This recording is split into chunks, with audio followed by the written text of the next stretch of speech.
What's the mood in Denver? It's bad, guys. and so I'm 47, and when I've been living the Broncos life since I was a kid, and I've never seen the fan base this upset. We had some weird years with Tebow and some other kind of roles, but the fan base is kind of losing its mind. Now, part of it is we're injured, so like half of our 22 starters aren't going to play today. And so there's some of that. It's not an excuse, but we have the worst injuries of anyone in the league by a mile. But the Russell Wilson thing, we were so excited, and I think last time we talked, guys, I was kind of putting out the rumors to you that it might be Aaron Rodgers, which would have made sense with Hackett coming here, who's came from Green Bay. That didn't work out, and then all of a sudden Russell comes here, and we get pretty psyched. Vegas was pretty psyched about it too. They thought we were a playoff team. I think we all kind of bought in a little bit, and it, of course, hasn't worked out. It's the worst offense in 30 years, and every game we could have won, but maybe won, and we find ways to lose. And he is such a brand, and he does all his stuff online, and he says all the right things, but it's also people are starting to think it's kind of BS a little bit, and that there's a reason Seattle let him go. And reminder, Seattle's better than us right now, and we have no motivation to tank because they get our first-round pick. So we could have the number 3 pick in the draft at the moment, but they get it. And so from a 100-foot view, like that was a terrible trade. And then we, of course, extended him. Now, obviously that was going to happen before he came here, right? Sure. That was probably in the books already. But you give him, let's say, real years or 3, even though we signed him for 6 or 7. $250 million, and this is what we're getting, and he's still Mr. Positive every day. We all kind of want to hear him say, like, God, this sucks. We're not doing well. Instead, he's like, everything's fine, and he keeps kind of spinning that narrative, and the folks here are getting tired of it. And it's going to be very interesting because I don't know a lot of people who are rich as Walmart, but when they buy the team and they did not hire the GM or the coach, it's going to be very, very curious to see what they do. I don't think they'll do anything in the season, but in the off season, I wouldn't be shocked if there's a bit of an overhaul up top. Kevin, but to your point, Ned, too, we were talking about the receivers. Like, they're all out. They never played. They're always hurt. Gordon been cut. He's fumbled 3 times. Like, there's not a whole lot of weapons for us either. So you got to be a little sympathetic to that for him. Brandon Chubb is gone as well, and you won't have your top receiver in there today. Kevin, I'm going to disagree with you just a tiny little bit. Now, you're looking at it from the hometown standpoint, as are the fans out there. We can look at it from a distance. And I tell you what, I would put a lot of stock in what Russell Wilson does. He's a tremendous athlete. He's proven himself over the years. Now, the reason I think Seattle let him go is because they really feel like he's maybe a little bit longer of tooth than what they want to run. And Denver, they're getting a big-name quarterback. He could do some things if he had any kind of offensive line in front of him. He doesn't have any. They're all injured. And Wilson is a scrambling quarterback, and yet he's been in the pocket most of the time because he can't get out of it. So I think there are a number of factors that have to be weighed here. I do agree. I don't think they're going to do anything. Well, they certainly won't do anything as the season goes on. Well, they did let go of Chubb and Melvin Gordon and people like this. But the fact of the matter remains that this team has a lot of capabilities about it. They do have the talent. Jerry Jeudy is still in there. Cortland Sutton won't play today. And these are all factors that have to be weighed in. It's just, I think, a bad karma circumstance that the Broncos are going through. They'll be back, and if they stay with things, and I think Wilson gets a little bit more acclimated to what they're trying to run, I think they'll be a better team in 2023. I really do. They've got the talent base to get that done. So I appreciate that, and I don't know if you're being condescending here, Ned. Oh, no. But, Ned Reynolds is not condescending, believe me. No, I'm with you, and it starts with the O-line, right? And we've lost Cushenberry, Bowles, who was All-Pro, Albert O. He was supposed to be the next tight end that was a good blocker and a threat, and he doesn't even play anymore. And so what we thought this team was going to look like, forget about Wilson. It has not looked like it. Now, to your point about where Russell's at his best is when he's kind of scrambling. He loves going to his right, and his numbers are pretty good when he does stuff like that. And we've kind of put him in shotgun, and we're not running very well. And we've changed from Hackett, the head coach, calling offensive plays, to this guy, Clint Kubiak, Gary's son. We brought in someone to run the clock because we had so many clock problems early in the season. And so it was kind of embarrassing how much we're shifting but we need to cater to Russell's strengths, and it's taken us a while to figure that out. And again, to your point, Ned, first-year coach, first-year quarterback, first-year OC, first-year DC, new ownership. Like, that's a lot of turnover to think that it was all going to mesh really quickly. And Joe, you called it. I called what? What am I calling? You called him in Denver. That's what I called him. Well, I think we were talking you called before. It that you didn't think it was going to be a home run right off the bat. No, right, I didn't think so. And one of the big reasons is I from the outside, the Broncos' offensive line didn't look that good to me. And I thought this is the same situation that Russell Wilson was in Seattle, was that he was constantly running for his life. The interesting thing to me about the whole Russell Wilson story in Denver and the Seattle saga with that is how quickly two fan bases have turned on one guy. He has been nothing but praised up until the end of last season. Then he started to get a sniff of, well, Seattle's not too happy with him. And then he got traded. And then the floodgates opened with guys in Seattle and the fan base, like they were holding back till he was gone to talk about how bad they felt that he was. And then in Denver, it wasn't, 3 or 4 games in when it started to see a lot of bad stuff in the press about him there. It comes down, winning covers a lot of things, I feel like. Seattle had an overall really good record while Russ was there. And, whether it's a facade, whether it's who he just truly is all the time, things like that, you brush over them because there's really not much stress if you're a winning football team. But when you come to Denver and the stakes are as high as they are and the pressure is up and the expectations are up, and then you stumble out the gate and then you stumble down the rest of the track, and then now they're going to stumble across the finish line, it seems. These things, someone wants to point a finger, and, in the end, every little thing gets scrutinized that much more heavily when you're not winning games. Kevin, I want to pose a question to you, and this is simply your observation and perception. And, of course, your answer is subjective. But of the teams out there, you've got the Avalanche, you've got the Rockies, and you've got the Broncos, and the whole works out there. One Denver Nuggets. Where do the what's the ratio as far as the fans are concerned? What team is ranking there at the very top of the list? So it's always the Broncos. Okay. And, of course, the Avalanche have the Stanley Cup. I was able to see that in person recently, which was fun. And hold it, but it would go Broncos, Nuggets, Avs, Rockies. Rockies? And it's always going to be a Bronco town. And I'm a big Rockies fan, but their ownership's kind of a mess.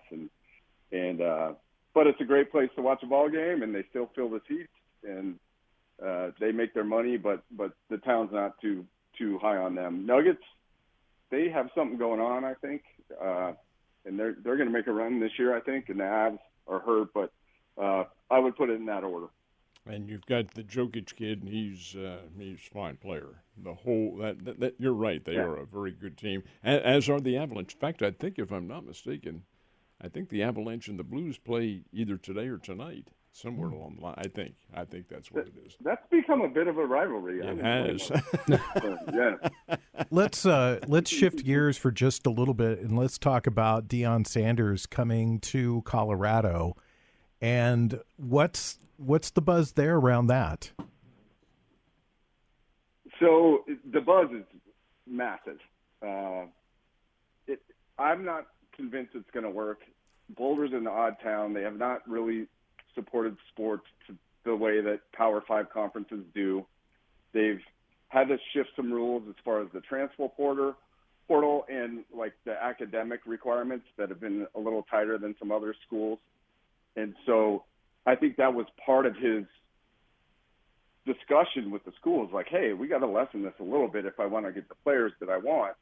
And immediately he brought 2 5-stars. People were flipping from Clemson to CU, from Bama to CU. He's bringing his son, who's a big-time quarterback. And so the place is kind of going bananas about it. I don't know if it's going to work, but there's definitely a buzz, and the kids are coming. And one of his messages, and this is on film if you want to see it, he goes into the room to introduce himself, and he basically says to, like, the entire team, hey, guys, a lot of you aren't going to be here next year, so go hit the portal because I'm bringing players. And if you're not in, and if you're not good enough, you're not going to be here, which was kind of astounding to watch. His honesty, I think people appreciated. But there's a buzz. There's a definite buzz. The Pac-12 is kind of crumbling a little bit in my mind, but it's there for the taking when UCLA and USC are moving. And I think it's going to be a big hit. They're going to be on TV. You know, there might be game day stuff, so they're going to get a lot of attention which they have not had in a while since the McCartney eras. And we'll see if it works out in 2 or 3 years. But it's going to be a fun ride, and I'm going to grab some popcorn. Kevin, it is not a 100% guarantee that UCLA is going to move in. There's been some blockage to what they're doing because of the fact that it is part of the University of California system, and they never told the Board of Regents. And that really rubbed a few egos the wrong way. I think December the 14th, the whole board is going to get together and vote. I think they will allow it because it's big money, but over and above that, that's money. That's not a guarantee. Now, as far as Deion Sanders is concerned, he's coming off his very first ever head coaching, and it's D2. It's in the SWAC. The SWAC is an altogether different level of football from what the Pac-12 is. You're getting you're upgrading by, oh my gosh, light years. It's even the Pac-12, which is undergoing some transition. This is still a huge level of talent. You're right; he is getting the athletes in there, but I'm skeptical. I'm not going to say they're going to not big change isn't going to happen. I think it probably will, but you know who Colorado's first game is against next year? Have you looked at their schedule? Oh yeah. They're playing Texas Christian in Fort Worth. And TCU is pretty doggone good. You better be ready when you're going down there. This will be a nice little challenge. And how Deion is able to urge his coaching staff, number one, and his players on. I did like his message. You've got to, hey, it's a tough sport, and you've got to be able to resonate with these kids and tell them, hey, we're not gonna mollycoddle you. If you're going to play, fine. If you're not going to play, hit the road, Jack. And I like that part of it. But I'm just curious as to whether or not the philosophy that Deion Sanders has is going to be able to manifest itself into a winning formula at Colorado. I think that very much remains to be seen. Do you see this as possibly being a Russell Wilson part 2? Because, you know, Deion Sanders coaching at Jackson State was a feel-good story. Everybody liked the story. Everybody thought that it was really good. And then since he has taken this job with Colorado, the floodgates are starting to open up a little bit with some negative comments, negative things being said. There were a lot of players at Jackson State that wanted to transfer with him, and he told them, hey, hang on a second, you better explore your options because I'm not sure you could play at this level. There was a lot of bad comments and a lot of bad blood with him leaving to take the job in Colorado. Yeah. So all those are fair points. From what I see, so one, let's be honest, CU Boulder is a very kind of progressive, very white town, and that doesn't value football in the last decade plus that much.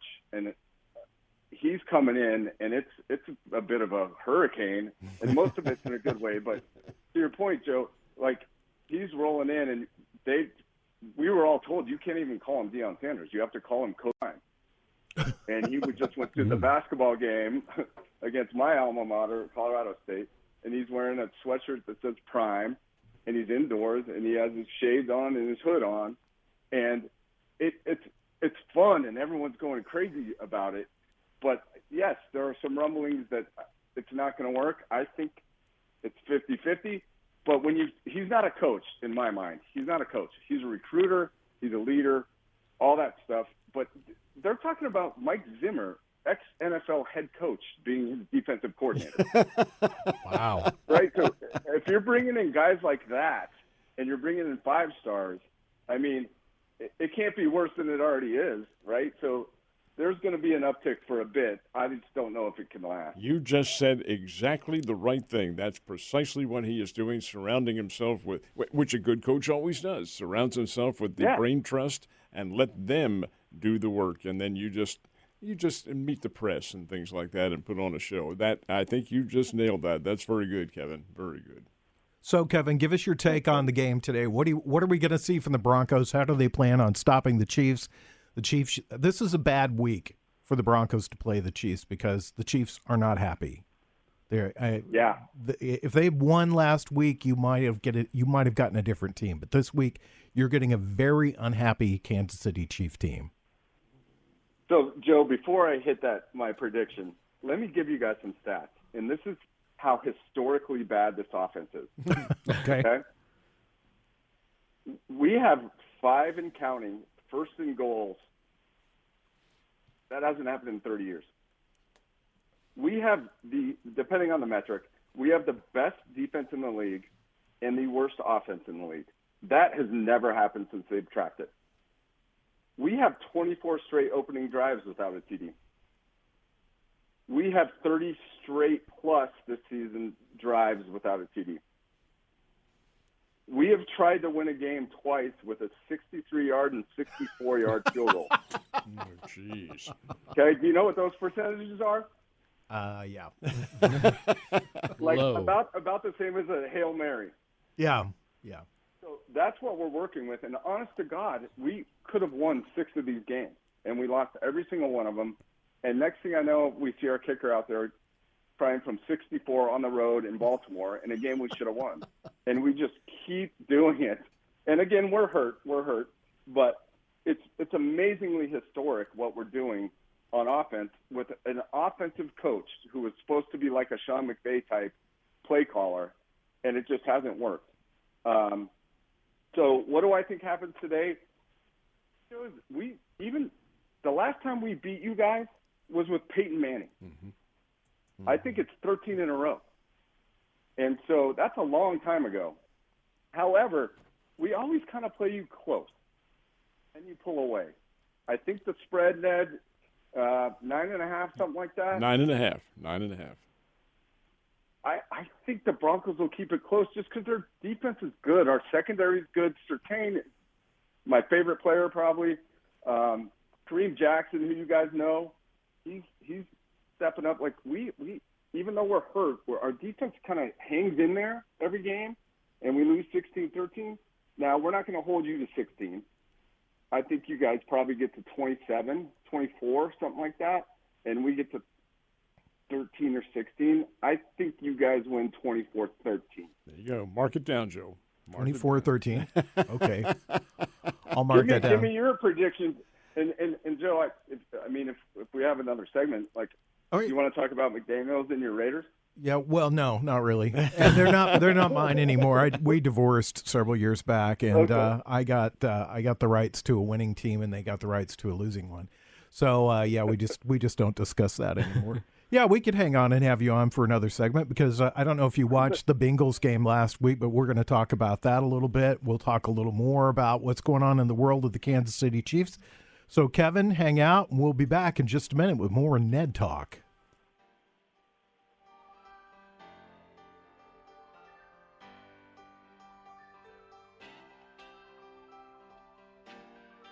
You're listening to Ned Talk on 104.7 The Cave, part of the Kansas City Chiefs radio network.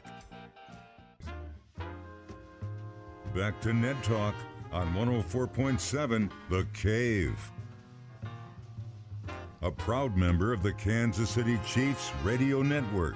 35 minutes away from the start of the official Chiefs pregame show. Until then, you've got the unofficial Chiefs pregame show. That's us, Ned Talk. I'm 104.7 The Cave. Joe Westen, Ned Reynolds, Alec, Kevin in Denver. We got a long-distance dedication going on here today as we talk to him a little bit about the Broncos. Kevin, have you had a chance to watch the Chiefs this year? Have you seen any of their games? Yeah, so a little bit. Of course, that Monday Nighter where I think Kelsey had 3 TVs. 4. And 4 TVs. 4 was it 4? Yep. Yeah, my goodness. I mean, and he always crushes the Broncos. I mean, he crushes everyone. I've watched him a bit. I thought at first Mahomes wasn't looking himself early on, but that seems to have changed, man. I mean, he's probably the front runner for MVP, maybe with Hurts up there, but he's starting to look like his old self, and it's crazy to me without Tyreek, and when you see what he's doing in Miami with Waddle and Tua, like you just don't have Tyreek anymore, and you're still doing the same things. Like it's amazing. Like Mahomes is such a unicorn. They being Miami, did get one major victory out of that. Yeah, they got Tyreek Hill. That's not the major victory. They got a flex game taken away from Kansas City. That's tonight's game. That's right. Yep. Right. That's how bad it is in Broncos country. They flex us out of games now. Well, what's your thoughts on the outside looking in from Denver, looking at the Chiefs and seeing how they play football? So I just think I don't know what you guys are doing at running back, right? Who's going to get all the carries today? It'd be Isaiah Pacheco. Okay. So, the inconsistency at running back, to me, might be a problem at some point. But when you look around the landscape and you look at all the records, not just AFC but NFC, there's so many middling teams. I thought Buffalo might be the team in the AFC for a while, but they've been kind of hitting some speed bumps. I don't see anyone beating Kansas City. San Fran, to me, is a little bit of a wild card, which is funny because the Broncos beat them 11-10, which has never happened in the history of the NFL. But KC I think their defense is looking a little bit better. You know, you got a good kicker. You got Mahomes. You got Kelsey. If they figure out the running game, I kind of like their aggression on defense. But I've only seen a few games, but I don't see anyone coming out of the AFC other than them, and I'm guessing it's going to be against Buffalo. What do you guys think? You echo my thoughts exactly, Kevin. That's precisely the way I think. I really feel like Kansas City is the best team in the NFL, period. I'm a Philadelphia guy. I love the Eagles, born and raised watching the Eagles play. But I really don't feel like they're in the same category as Kansas City. The Chiefs can do so many things. And here's a glaring example. You talked about how good Denver's defense is, and it is. That defensive backfield's very good. I think in the overall defensive rankings, if I'm not mistaken, I think Denver is number 7 overall. You know who the number 1 team is? It's the San Francisco 49ers, and the Chiefs laid 44 on them. Well, now, if they can score 44 points on the top defensive team, they can do whatever they feel like doing. They have laid waste to some of the top defensive teams in the league. It seems like almost every week they've come across a team that has some great statistical defensive stat, and the Chiefs have gone in and just piled over that. The games that they've lost by a total of 10 points this season. So you're looking at 3 points a game basically is what they're losing by this season. It's breaks too, and like we've talked about on this show many times, guys, it's the NFL. These are professional athletes. Anything can happen. I don't think it will today, but by the same token, you have circumstances in which a Denver team can rise up and take a San Francisco team to 1 point, a Baltimore Ravens team to 1 point. It's, hey, these guys are paid to do this, and they're paid to get out there and play their best, and they're all good players. This is the type of game that frustrates the Chiefs. Go ahead, Our only Kevin. chance is turnovers. Yeah. I mean, like you said, Joe, I mean, if you're putting 44 up on them, our only chance is a couple turnovers. I might throw Dallas in that mix. They're starting to seem like they're kind of gelling a little bit. But for me, man, it's the Chiefs. And I've always liked Andy Reid. I thought he got a bad rap for a while. I think he's just a really good coach. And I think you guys are just thinking at the right time. I can't. Let's put it this way: if Vegas set a spread against the Chiefs versus any team in the league, they would be favored. Sure. Oh, yeah. Sure. With against any team. But I think this is the type of game that could frustrate the Chiefs, because we talked about this a little bit on the air last week, is that sometimes with teams, they lost to Indianapolis, okay? That was a horrible loss. That is the big blemish on the record. I don't mind so much that they I don't really mind so much that they lost to Buffalo or Cincinnati. Those are good teams. They could have won that game. Either of those games could have gone either way. The Indianapolis game really sticks out in my mind because they just laid a stinker in that one, and I honestly I could see it happening today too. Joe, that's why I've been telling you anything. They're professional athletes. They are. They're paid to play. Make fun of me. Make fun of me all you want, but that is the circumstance, and it's the circumstance in any pro sport. You've got top-level athletes who are capable of doing magical things at any time. So, but in terms of Denver winning today, no, I don't think it's going to happen. But they're paid to play. Yeah. Well, you're talking about a team game, and you have so many component parts. Unless the weather's bad, you guys fumble 3 times. Yeah, I just can't see it. If Melvin Gordon was in there for Denver today, hey, Kansas City might have, or Denver might have a chance. Actually, can you guys play him a lot? No, I don't think he's on the active roster. I don't think. No, he is not on the active roster. He's on the taxi squad right now. But I think the Chiefs have figured out the running game. It's McKinnon and Pacheco. I mean, those two guys, they're smaller backs. They juke quite a bit. They kind of get lost in the crowd. Pacheco's been particularly impressive because you think that he's down, then all of a sudden you see him pop out for another 2 or 3 yards. Well, that's the way he ran at Rutgers as well. He's a tough kid. He's a hard, motivated kid. Doesn't get the ball all that often because it's mostly a passing offense. But when they run, and they will today, they'll run against Denver today. I think you'll see Pacheco have a very big game, and if not, then McKinnon gets one. You guys could get Clyde Edwards-Helaire on your roster next year because I think that he's done in Kansas City. I really do. A couple of games back, that kind of bums me out. Like I thought he was going to be so good coming out of college, and just never worked out over there, eh? Well, he did for a while, but then he's kind of diminished a little. He's had injuries as well. He has a high ankle sprain right now, but that's come back to haunt him. And at LSU, he was a tough hombre, real tough hombre. Yeah, he was. Mm-hmm. All righty, gang, what do you think? What are we going to do? What are we going to pick here? What are we going to talk about? We're not going to pick our games until the very end segment. Now Kevin is, and he's already said 20. You're going to leave me hanging here without your prediction? Well, we always pick in the last segment. We always so you can stream us online in Denver and listen to our predictions for the game today. But again, Kevin, so how about just text me your wager? Okay, we will. We'll do that. Kevin, thank you very much for being with us. Tell Angie, Joe, Sharon, Lisa, Mike, Sam, Joey, and Danny that I love them. Dear Lord, do you have that many kids? Merry Christmas. No, that's my whole family out there. My whole family out there. Kevin's related by marriage to us, but so I have to say that I love all of them, and I do. We'll be back in a minute with more Ned Talk.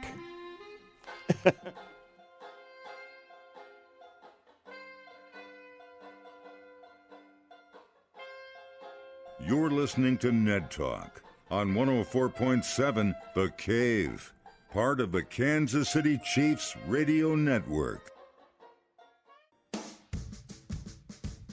Back to Ned Talk on 104.7 The Cave, a proud member of the Kansas City Chiefs radio network. 20 minutes away from the start of the Chiefs pregame show. Joe Westen, Ned Reynolds, Alex Scott. Let's talk a little bit of baseball. My favorite sport, baseball. Second favorite sport, hot stove league, baseball. And that's where we're at right now. And the Cardinals with a big signing this week. And you knew they had to get a catcher. They admitted that's what they were looking for. The Murphy kid, Sean Murphy from Oakland, was a trade. If they were going to make the deal, would have been a trade and not a free agent situation. And Oakland wanted some pretty good players. And the Cardinals were unwilling to depart with that talent, especially when you had a guy like Wilson Contreras available on free agency. So that's who they signed. I think he'll do a good job. He's not Yadi Molina, but he is a better stick than Yachty has been here the last couple of years, I should say. And the fact is that he'll do a good job. Contreras is a veteran catcher, been around now for 7, 8, 9 years with the Chicago Cubs, whatever it is, and has proven to be very good. Played a number of all-star games. He is capable, at least we think on paper, he's capable of doing some very good things with their pitching staff. Now, how well he handles them, that does remain to be seen, because this is going to be a bit of a different pitching staff from what he's accustomed to with the Cubs. But nonetheless, Yachty was the leader. Yachty was very strong, and Contreras is going to have to come into camp and establish that kind of mentality with the ball club to be a leader, and that's what they need. Catcher is a leader of any team. Excellent hitting catcher, too, by the way. So better than Yachty. Yes. Adds another bat to that lineup, and maybe some protection, some much-needed protection for Arenaldo and Goldschmidt in that lineup. What do you think, Alec? I see Contreras potentially slide into that 5 spot in the lineup, get another bat, and I think the Cardinals are in a position right now where most of us would accept a trade-off of the defensive position of the catcher, a little less there in terms of a better bat, because the offense just needs some more pop around the board. And, getting a guy like this, he, like I said, 3-time All-Star, has won a World Series. He was with Chicago when that happened. It always feels good to flip a guy from the blue side of the fence to the red side. Likes any talent we can steal from Chicago, feels pretty good. But I think he's set up in a good spot. I think he wanted to be here. I think he credited in an interview, they were playing the Cubs when Albert, I think it was at home run 695. And Contreras said he could imagine himself playing for the St. Louis Cardinals when he was in that environment in Busch Stadium. To be fair, me too. When I watched Albert hit all those home runs, I would also love to be a St. Louis Cardinal, but I'm not Wilson Contreras. But it was a good addition. I like not trading for it. Go out and add the guy, spend a little money, bolster this lineup, and keep those prospects intact. Aaron Judge, of course, the big signing. The Yankees return him to their lineup, $360 million. In case you're looking for a loan, he's the guy that's got the money. He was offered $400 million by the San Diego Padres, turned that money down to stay with New York. I'm sure that part of that was, what I've heard is that Hal Steinbrenner got on the phone with him and said something. And I would guess that something was two. One is we're going to fill in the holes to win a championship, and we're going to be competitive every year, which the Yankees typically are. And the other thing is you're going to make that $40 million plus in advertising dollars in New York City. Well, he probably already knew that. He knew what the amenities were playing in New York. They're far better as opposed to any other city other than Los Angeles may be the equivalent of what you can do from an ancillary standpoint in New York City. But it is New York. And the Yankees are the storied franchise of Major League Baseball. He's already established the American League record there of 62 home runs in a season. Everybody follows the Yankees. They get the prime on all of television.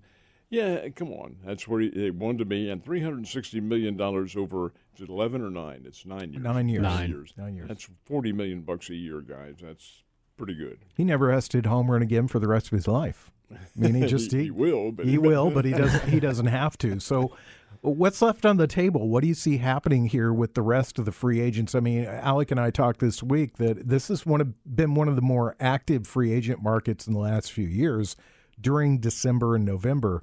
When in the past it's always been kind of a stinker, and it kind of hung around till spring training before guys got signed, but there's been a lot of movement. From a statistical standpoint, since we don't have the inner workings of how individuals behave with another team, I would take Carlos Correa any day. I would sign him. The guy's an outstanding shortstop, has a good stick, but he didn't stay with the Astros, and he's not staying now with the Tigers. There's just some – it's the Blue Jays. Twins. I got to get it right.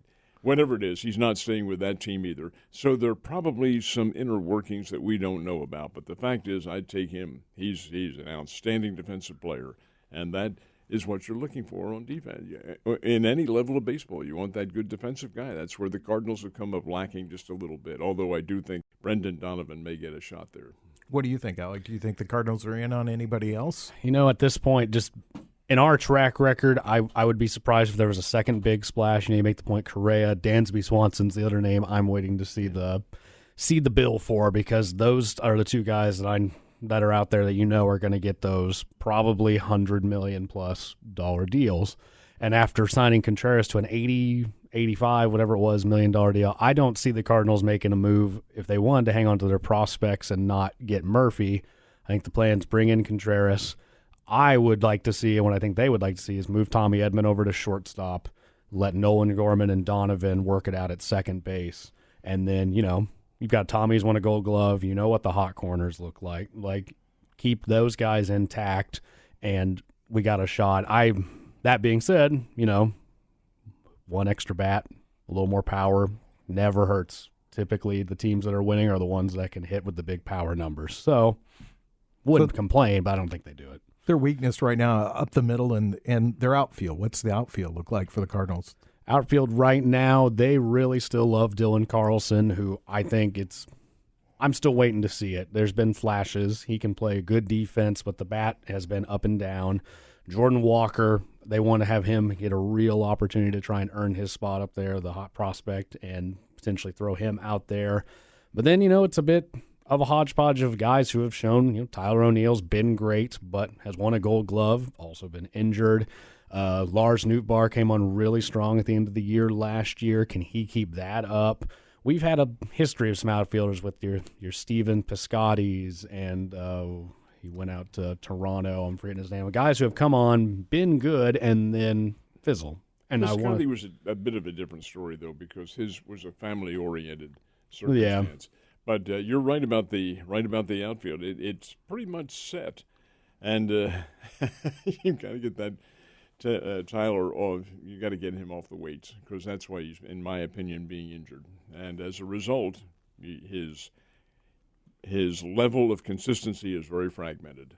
They may make another deal somewhere along the line. I wouldn't be surprised if it's for another pitcher. I think that's what they need is somebody. You've got Wainwright coming in. And you've got Flaherty, and you don't know how many games he's always injured. You need some stability at the pitching staff, and I'm not 100% sold that they have that. Jack Flaherty is when he's healthy, is probably top 3 pitcher in baseball. But it's just the health. He's shown that potential. But yeah, just the health of all that. Where do you see Carlos Correa going? Don't know. Do not know. I think St. Louis might be in on it, but They have plenty of options that don't involve somebody coming in as a free agent there. So I doubt very much that that's the case. He may go to the Washington Nationals. They wanted Trey Turner back, and they're not going to get him. Obviously, he's in Philadelphia now. So it could be he could stay. He could return, I should say, to the National League. I don't know. Just don't know where he might end up. Let me ask you about that because you're a Phils fan at heart. What did you think of that contract for Trey Turner? That was great. Really? Turner's an outstanding player. He's also teamed with his close friend, Bryce Harper. They were together with the Washington Nationals. That makes a difference. But heck, he's with the Dodgers, and he's propelling them into championship level. That's a good addition. Okay. Now, whether or not he's worth that money, that's another story. I kind of raised an eyebrow at the money because I just thought that's a lot for that particular guy. And Rendon's the big pitcher, I should say, that's on the market. Where do you see him going? No, that's a good question. Who was it who just signed this outstanding flamethrower from Japan here just the other day, who was rated just a little bit above Carlos Rondon? But I don't know. Don't know where. I kind of thought he was going to stay out West Coast, but that's obviously not going to be the case, although that's not a done deal. He could. Well, my Yankees are mentioned with both Correa and Rondon, so we'll see how all that breaks out. I love the hot stove. It's one of my favorite times of the year. Watching your team build as they get ready for the next season, unless you're a Kansas City Royals fan. Sorry, you're not really building for anything. When we come back, we've got our picks on 104.7 The Cave.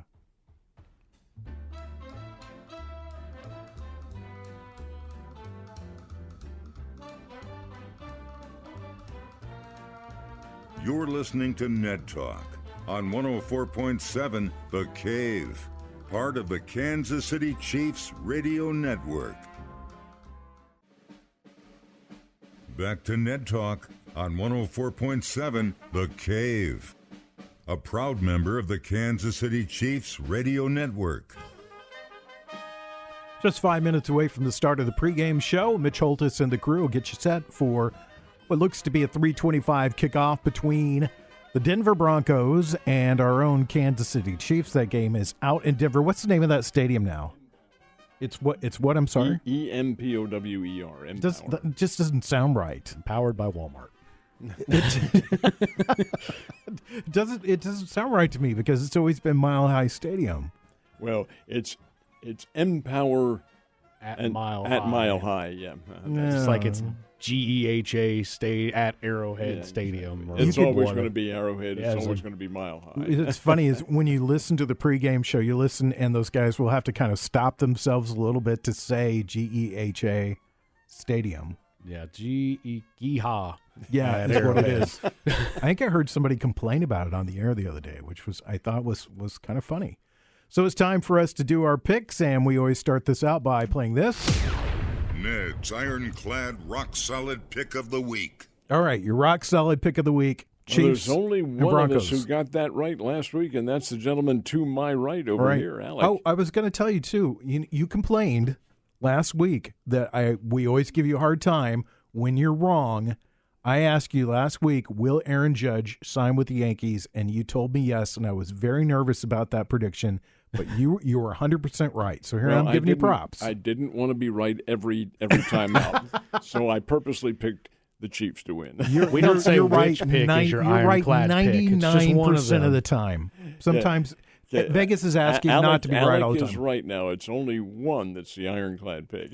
We're not going to tell you which one, but Yeah. there's one in there. In this case, a lot of folks say, oh, this is a trap game. No, it's not a trap game. Not at all. Denver is just not in the ballpark with Kansas City. I do think the Chiefs come out, probably establish control right away, maybe go up by a couple of touchdowns, and then run the ball. The Denver defensive backfield is pretty good. They could create some problems, but over and above all that, offensive line of the Broncos is a mismatch. The wide receivers, they're all injured. It just is not a competitive football team. But I do think it may be close. 9.5 is a lot of points to give up in the NFL. I'm going to agree with Kevin. I think the final score is going to be something in the neighborhood of Kansas City. Let's say Kansas City 27 and the Denver Broncos, we'll call it 18, 27-18. I think they beat the spread. That's a lot of points for the Broncos to throw up. A whole lot of points for them, yes. Yeah. So what about you, Alec? Yeah, that's. I think that's more than the average right now. You know, this is a game that my brain can't imagine Kansas City losing it, but every week I've seen Denver keep it pretty much every game close. So I don't see any reason to think that won't happen again, but they just can't score. So I'm going to go Kansas City 23, Denver 6.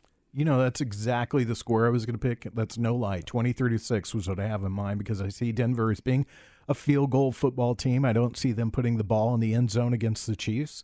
I do think that the first half will be a little bit of a struggle. We talked about this last week, maybe not necessarily playing down, but playing an opponent who's less predictable because you don't have as much film, and these guys, while professional athletes, are not to the level of some of the athletes that they see facing these better teams. So there's less predictability in it. So I see a first half struggle. Let's assess the number he came up with, because you already said you don't think the Broncos get in the end zone. So you're saying 2 field goals. Yeah. All right. The only since you don't want to have the equivalent score that Alec had, so make it another field goal, which would be 23-9, or a field goal and a safety, which would be 23-5. Take your choice. You've got it. I don't see them getting it. I don't see them getting a safety against the Chiefs. I really don't. So I'm going to go 23-9. Maybe they get 3. Maybe they get 3 goal. And I think there's a possibility that they're in the lead before this game, before the first half takes off. Well, that's going to do it for us. The pregame show starts in just a few seconds. I want to say thanks to Ned, Kevin, Alec, Nick Fury, who's coming on next to take you through the game. I want to say thanks to our engineer, Corbin Campbell, Brian Tyndall, and the intern, Mike, the intern. We'll see you guys next Sunday, 10 a.m. for Ned Talk. Have fun.